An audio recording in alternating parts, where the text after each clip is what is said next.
جدید دنیا کا یہ طریقہ ہے کہ جو چیز انسان حاصل کرتا ہے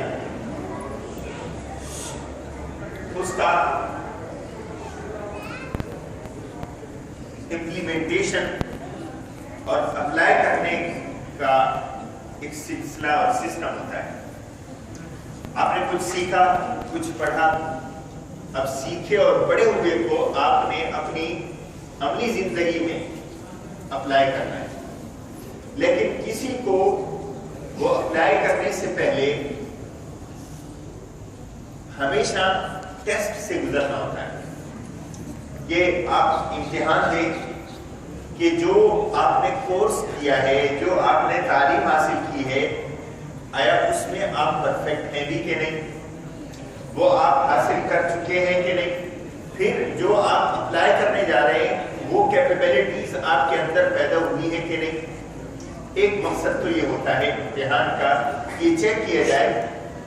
دیکھنے کو ہم سب ایک جیسے لگتے ہیں، یہ بچے ایک جیسے لگ رہے ہیں، عموماً ان کا دماغ کا سائز، سر کا سائز آلموسٹ سیم ہوگا، لیکن اس کے اندر جو پاور آف میموری ہے اور جو پاور آف انڈرسٹینڈنگ ہے وہ ڈیفرنٹ ہوتی ہے. اور دوسرا توجہ، جس توجہ کے ساتھ آپ لوگوں نے سیکھنا ہے، پڑھنا ہے، وہ ہر ایک کی مختلف ہوگی، تو نتیجہ بھی مختلف ہوگا. اس لیے آپ نے دیکھا ہوگا کہ ایک بات ایک استاد کلاس کے سامنے کرتا ہے، بعض بچے اس کو کوئکلی پک کرتے ہیں اور بعض بچوں کے لیے استاد پھر دہراتا ہے، پھر دہراتا ہے، پھر دہراتا ہے. کچھ پک کر لیتے ہیں، کچھ تھوڑے سے وہ بھی رہ جاتے ہیں کہ 10 دفعہ بھی استاد کہے پھر بھی ان کو سمجھ نہیں آتی. تو ایگزام میں ہر بندے کے بارے میں پتہ چل جاتا ہے کہ وہ کتنے پانی کے اندر ہے. مجھے اپنا یاد ہے کہ 6ٹھی کلاس کا امتحان میں نے دیا تھا پرائمری کے بعد 6ٹھی کلاس میں. تو جب ریزلٹ اناؤنس ہونا تھا، پورا ہائی اسکول 2000 کے اسٹوڈنٹ ہوا کرتے تھے، تو مجھے نہیں اندازہ تھا کہ میری کیا پوزیشن ہے یا ہوگی. تو لیکن مجھے آتے ہی جو سب سے پہلی خبر ملی کہ یہ بتایا ایک ہمارے کلاس فیلو نے، جو بڑا تیز ہوتا تھا، مانیٹر ہوتا تھا، اس نے کہا آج تیرا انعام ہے، تجھے فرسٹ پوزیشن ملنی ہے. میں حیران ہوا. اس وقت مجھے پتہ چلا کہ کچھ صلاحیت ہے، کچھ ورنہ ایکسپیکٹیشن نہیں تھی، توقع نہیں تھی. تو ایگزام سے بچوں میں ایک اعتماد آتا ہے کہ ان کے اندر بھی صلاحیت ہے، وہ بھی کچھ کر سکتے ہیں. اسی طرح دنیا بھر کے جتنے نظام ہیں اس کے اندر ایک امتحانوں کا سلسلہ ہے، دنیا کا ہو یا آخرت کا ہو. آخرت میں بھی آپ کو پتا ہے کہ جب ہم اللہ کے سامنے پیش ہوں گے تو وہاں پہ بھی امتحان ہوگا، وہاں پہ بھی پوچھا جائے گا جی آپ کو عمر ملی تھی، آپ نے کہاں خرچ کی، آپ کو پیسے ملے تھے، آپ نے کہاں خرچ کیے، آپ کو جوانی ملی تھی، آپ نے کہاں استعمال کی، آپ کو اللہ نے آنکھیں دی تھی، کیا کیا چیزیں اس سے دیکھی ہیں، آپ کو اللہ نے ہاتھ دیے ہیں، کیا چیز ہاتھ میں لی تھی، پاؤں دیے تھے چلنے کے لیے، کہاں چل کے گئے. یہ سارے ایگزام ہوں گے قیامت کے دن. اور دنیا کے اندر جب کسی چیز پہ ریسورسز استعمال ہو رہے ہوتے ہیں، خرچ ہو رہے ہوتے ہیں، تو پھر ان کا کسی نہ کسی سٹیج پہ ایک ٹیسٹ ہوتا ہے کہ واقعی صحیح جگہ پہ لگ رہے ہیں یا غلط جگہ پہ لگ رہے ہیں. اور پھر چیک اینڈ بیلنس ہوتا ہے. تو یہاں آپ لوگ آتے ہیں، کبھی آپ نے سوچا سب سے پہلے تو آپ کے اپنے والدین، وہ انہوں نے اب تو بس آپ کو لے کے دیا ہوا ہوگا، جیب خرچ بھی آپ کو دی ہوئی ہوگی، آپ کے لیے ڈریس بھی بنائے ہوئے ہوں گے کہ یہ اسکول کی یونیفارم ہے اور یہ آپ نے مسجد میں جانا ہے، مدرسے میں جانا ہے، یہ پہن کے جانا ہے. تو گھر سے یہ آپ کا خرچ ہو رہا ہے. اور یہاں جب آپ آتے ہیں مسجد تو آپ کے بیٹھنے کے لیے کمرے کی ضرورت ہے، کمرہ بنا دیا گیا، ہال بنا دیا گیا، اس میں ایئر کنڈیشن کی ضرورت ہے، وہ استعمال ہو گئے. لائٹ کی ضرورت ہے، وہ استعمال ہو رہی ہے، پنکھوں کی ضرورت ہے وہ استعمال ہو رہا ہے، اور پانی ہے، اسی طرح بجلی ہے، یہ سب آپ لوگوں کے لیے خرچ ہو رہے ہیں۔ کوئی دے رہا ہے نا کہ بھئی بچوں پہ خرچ کرو، کیوں خرچ کرو بچوں پہ؟ تاکہ بچے جس مقصد کے لیے آئے ہیں اس مقصد کو حاصل کر لیں۔ اب اگر آپ لوگ اس کو حاصل نہیں کریں گے، یہ شوق نہیں رکھیں گے، تو آپ نے ریسورسز ضائع کر دیے۔ تو اسی لیے امتحان میں یہ معلوم کرنا ہوتا ہے کہ کس بچے نے شوق سے پڑھا ہے اور کس بچے نے ان ریسورسز کو صحیح طریقے سے استعمال کیا ہے۔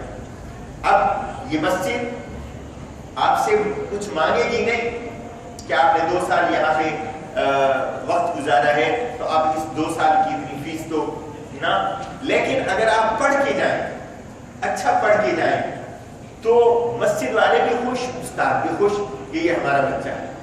جیسے یہاں کے بچے کچھ ساؤتھ افریقہ میں پڑھ کے آئے، کوئی عالم بن کے آئے، کوئی مفتی بن کے آئے، اور کوئی پاکستان میں چلے گئے وہاں سے پڑھ کے آئے، تو استاد کے لیے ایک فخر ہوتا ہے کہ میرے بچے، میرے اسٹوڈنٹ آگے نکل گئے۔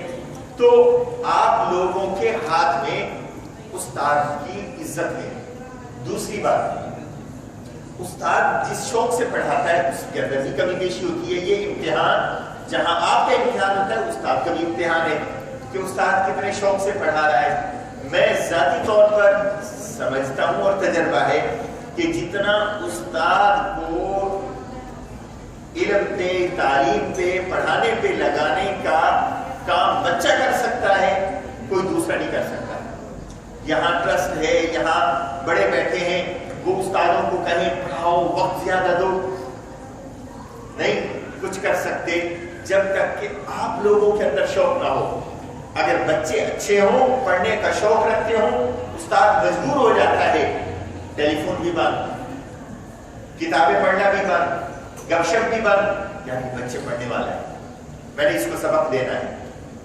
تو آپ لوگ اگر خود کھیلنا شروع کر دو گے، پٹی کے نیچے موبائل سے ویڈیو، واٹس ایپ میسج دیکھنا شروع کر دو گے، تو پھر استاد کی بھی توجہ بڑھ جائے گی۔ اس لیے آپ کوشش کیا کرو، اپنا اہتمام کیا کرو کہ میں نے آج کا سبق لیا کہ نہیں لیا، میں نے آج کی منزل استادی کو سنائی کہ نہیں سنائی۔ دیکھو یہاں پر وہ سلسلہ تو ہے نہیں کہ آپ کو مار پیٹ ہو، آپ شوق سے پڑھو گے تو آپ آگے بڑھتے چلے جاؤ گے۔ اور جتنے بڑے بڑے لائق شخصیتیں دنیا میں گزری ہیں، چاہے کسی بھی فیلڈ کی، سائنس کی فیلڈ ہو یا دین کی فیلڈ ہو، ان سب میں جو بڑے پہنچے ہیں ان کا اپنا شوق پہلی چیز ہوا کرتی تھی، اور وہ ہم میں سے اور آپ میں سے ہوا کرتے تھے۔ یہ ضروری نہیں ہوتا کہ سائنٹسٹ کا بچہ سائنٹسٹ بنے گا، یا مفتی کا بیٹا مفتی بنے گا، یا قاری کا بیٹا قاری بنے گا، نہیں۔ کتنے قراء ہیں کہ ان کے والدین مزدوریاں کرتے ہیں، کتنے لوگ ہیں بڑے بڑے کہ ان کے والد کسان ہیں اور بچے ان کے سائنٹسٹ بن گئے، سائنسدان بن گئے، بڑے رتبے پہ پہنچ گئے، علماء بن گئے، عالم بن گئے، مفتی بن گئے، قراء بن گئے۔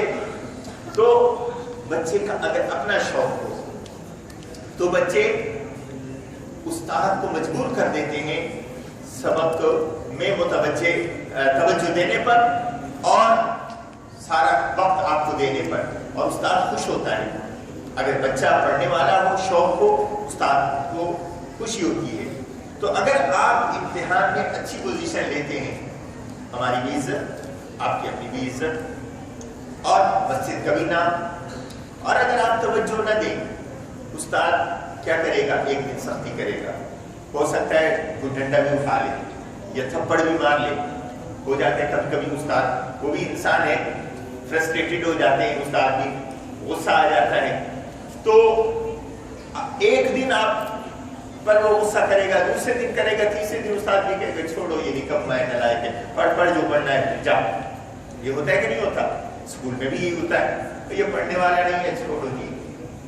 وہ استاد کہے گا نہیں منہ سے، لیکن پریکٹیکلی اگنور کر دے گا۔ تو آپ اپنا ریزلٹ استادوں سے پوچھ لیجئے گا کہ ہمارا رزلٹ کیا آیا ہے. اگر جو کمی ہے تو کوئی حرج نہیں, اس کمی کو دور کرنے کے لیے آپ استاد سے بھی رہنمائی لیں, خود بھی کوشش کریں. آپ کا کام وقت دینا ہے, استاد کا کام آپ کی کمی کو دور کرنے کے لیے آپ پر محنت کرنا ہے. تو دونوں آپ کام کریں گے تو اچھا رزلٹ آئے گا. کوئی یہ ضروری نہیں ہوتا کہ فلاں مدرسے فلاں علاقے کا بچہ ہو تو وہ آگے جا سکتا ہے, باقی نہیں جا سکتے. آپ لوگ بھی جا سکتے ہیں.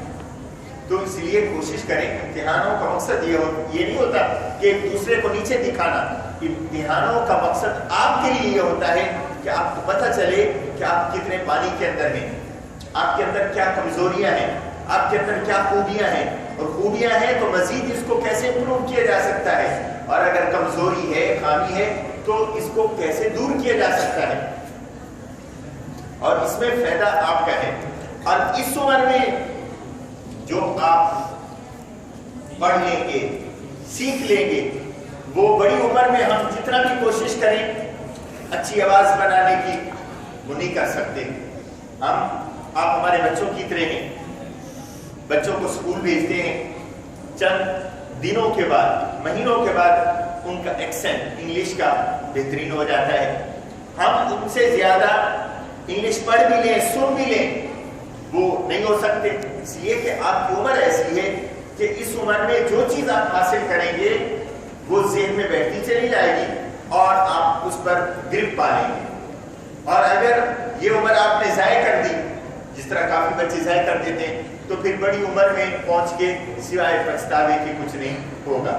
اب پچھتائے کیا ہاتھ آئے جب چگ گئی چڑیاں کھیت. اب پچھتانے کا کوئی فائدہ نہیں ہوتا. پھر ساری زندگی کا یہی رونا ہوتا ہے, اوہو میں وقت ضائع نہ کرتا, اوہو میں دوستیوں میں نہ چلا جاتا, اوہو میں گیم شاپ میں نہ چلا جاتا, اوہو میں ویڈیو نہ دیکھتا ہوتا, اوہو میں فلاں لڑکے سے دوستی نہ کرتا, آج اس جگہ پہ نہ پہنچتا. یہی دوستیاں بری ہوتی ہیں جو ڈرگ پہ بچوں کو لگا دیتی ہیں. یہی دوستیاں بری ہوتی ہیں جو والدین کا نافرمان کر دیتی ہیں. یہی دوستیاں بری ہوتی ہیں جو غلط راستے پہ لڑکوں کو لگا دیتی ہیں, ویڈیو غلط دیکھتے ہیں, فلمیں دیکھتے ہیں.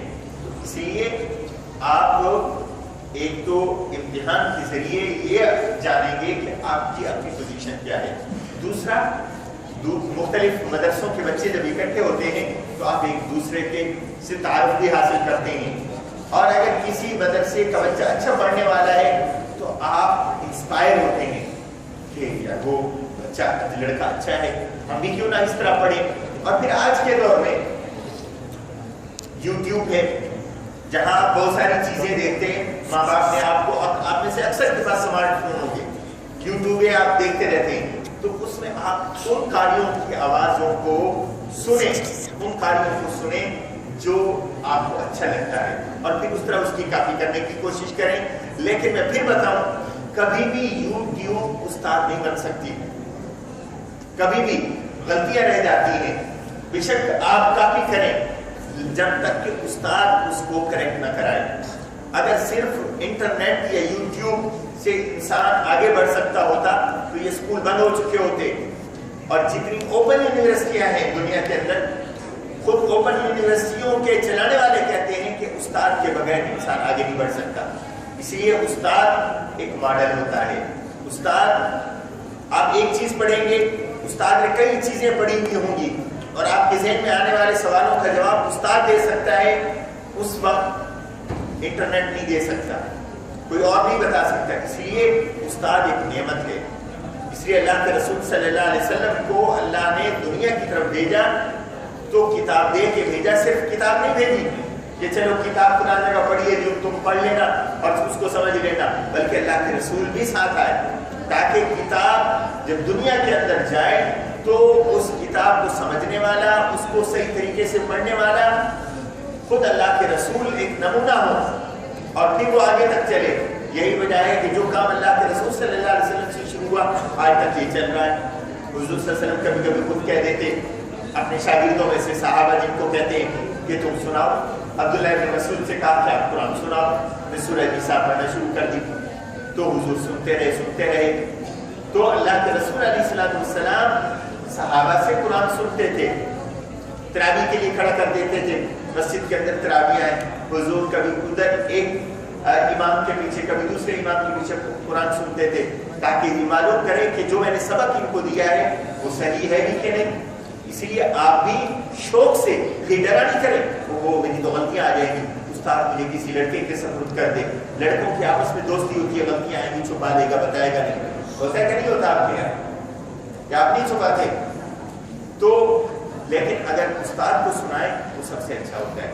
جو لڑکے استاد کو سناتے ہیں ان کے اندر اعتماد بھی بڑھتا ہے اور ان کے قرآن کی تلاوت صاف ہو جاتی ہے. غلطیاں چھپانے سے چھپ جاتی ہیں، ختم نہیں ہوتی، کہیں نہ کہیں بھی وہ ظاہر ہو جاتی ہیں. اس لیے اگر کسی کے اندر کوئی غلطی ہے تو وہ اس کو چھپانے کی کوشش نہ کیا کرے، بلکہ استاد کے سامنے آ کر اگر سنائے گا. جو غلطیاں ایک دفعہ پتہ لگ گئی آپ اس کو ریکٹیفائی کر لو گے، بعد میں آپ کے لیے پریشانی کا باعث نہیں بنے گی.